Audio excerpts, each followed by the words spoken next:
Hi everyone, কেমন আছো তোমরা সবাই? আজকে আমাদের এখানে প্রচণ্ড ঝড় বৃষ্টি হওয়ার কারণে কারেন্ট চলে গেছিলো, তাই আমি আর ভাই মিলে বৃষ্টি কমার পরে চলে গেছিলাম ছাদে।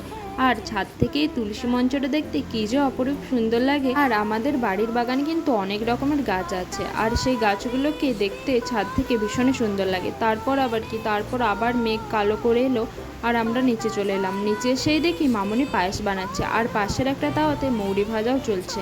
আর মামনি পায়েস বানাচ্ছে দেখে আমিও আটা নিয়ে চলে এলাম রুটি বানানোর জন্য। আসলে বাড়ি আসলে মামনিকে হেল্প করতে আমার ভীষণই ভালো লাগে। এই ছোট ছোট কাজগুলো করে দিলে মামনির অনেকটাই বেশি হেল্প হয়। আর আমি কিন্তু এইসব টুকিটাকি কাজগুলো পারি, আর আমার রান্না করতে ভীষণই ভালো লাগে। আর আমার রান্না করার প্রথম হাতেখড়ি হয়েছিল আমার দিদুনের কাছ থেকে। তারপর মামনির কাছে তো আরও অনেক কিছু শিখেছি। এখন তো আবার ইউটিউব দেখে নিত্য নতুন রান্না করতে আমার ভীষণই ভালো লাগে। আর যেহেতু ভাই একটু বাইরে গিয়েছিল, তাই আমার জন্য নিয়ে এসেছিল আইসক্রিম। দেখা হচ্ছে পরের একটা মিনি ব্লগে।